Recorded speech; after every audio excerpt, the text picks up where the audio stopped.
তো বন্ধুরা, তোমাদের জন্য একটা নতুন ভিডিও নিয়ে চলে এসেছি। আমি মটরশুঁটিকে আমি এক বছরের জন্য কি করে রাখি ফ্রিজে স্টোর করে, ওটাই তোমাদের সাথে একটু শেয়ার করছি। পারলে তোমরাও রাখতে পারবে। এখানে আমি গরম জল বসিয়ে দিয়েছি, ওর মধ্যে একটু চিনি দিয়ে দিয়েছি, 2 চামচ চিনি দিয়ে দিয়েছি, আর হাফ চামচের মতো একটু লবণ দিয়ে দিয়েছি। এটাকে ভালো মতো এখন একটু ফুটিয়ে নিব। ফুটিয়ে নেওয়ার পর দেখুন এখানে মটরশুঁটিগুলো ছিলে আমি ভালো মতো একদম ধুয়ে নিয়েছি।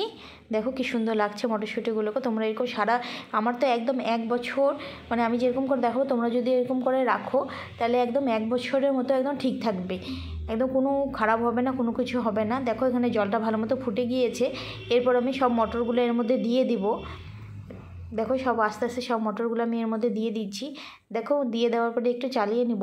এটাকে এখন কিছুক্ষণের জন্য ফুটতে দেবো, বেশিক্ষণ না, 2 মিনিট ফুটে গেলে, ভালো মতো ফুটে গেলে, তারপর দেখো ফুটে গেছে সুন্দরভাবে। এটাকে এবার আস্তে আস্তে করে একটু হিলিয়ে দিচ্ছি। দেখো এর মধ্যে সব মটরগুলো ঢুকে গেছে, সেজন্য এটা দেখে একটু খুব ভালো লাগলো আমার, সেই জন্য আমি আরও একবার ঘুরিয়ে দিচ্ছি। দেখো এরপরে মটরগুলো ঢুকে গেছে এর ভিতরে।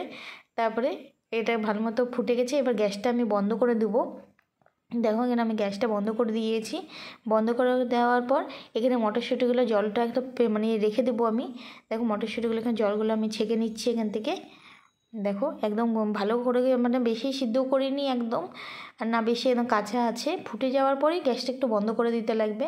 দেখুন এই সব মটরগুলো ছেঁকে নিয়েছি, একটা ঝুড়ির মধ্যে রেখে দিয়েছি। এটা এখানে এখন তো গরম আছে, দেখতেই পাচ্ছ তোমরা, ধোঁয়া বাড়াচ্ছে।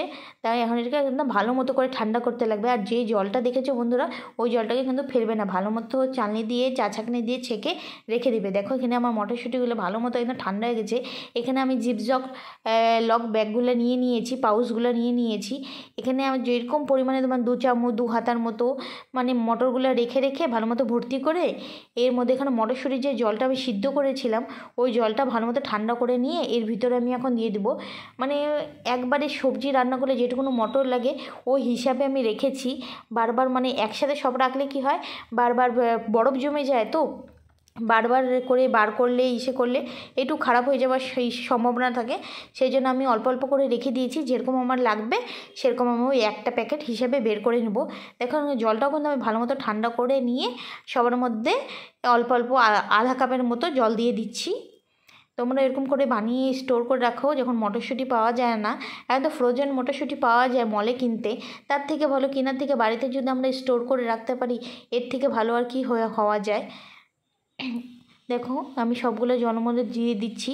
তারপরে জিপজক লকগুলো ভালো মতো আমি বন্ধ করে দেবো। দেখো বেশিও জল দিইনি, একদম আধা কাপের মতো জল দিয়েছি আমি। আর 2 চামচ 3 চামচের মতো মটরশুঁটিগুলো আমি রেখেছি একটা পাউচের মতো। এবার ভালো করে বন্ধ করে নিচ্ছি আমি। বন্ধ করে নেওয়ার পর ভালো মতো, তারপর এটার থেকে পড়বেও না, জল বেরোবেও না, আর মটরশুঁটিও খারাপ হবে না একদম। তোমরা আমার মতো একবার বানিয়ে দেখো। আমি যখন বানাবো তোমাকে কিছুদিন পর বার করে অবশ্যই দেখাবো যে মটরশুঁটিগুলো কেমন আছে না আছে। দেখো এখান থেকে আমি তোমাদেরকে নিচে করে দেখাচ্ছি, একটুকু জল পড়ছে না। এইভাবে করে সবগুলো আমি করে নিয়েছি।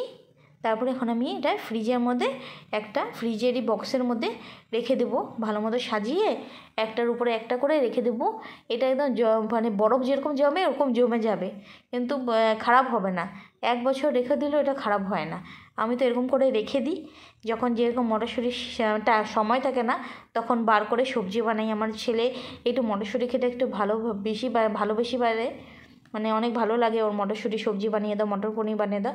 দেখো এটা আমার রাখা হয়ে গেছে, আমি এরকম করে রেখে দিলাম। আমার ভিডিও যদি ভালো লাগে একটা লাইক কমেন্ট একটা শেয়ার করে দিই। আসছি নেক্সট ভিডিও নিয়ে। টাটা বাই বাই, সবাই ভালো।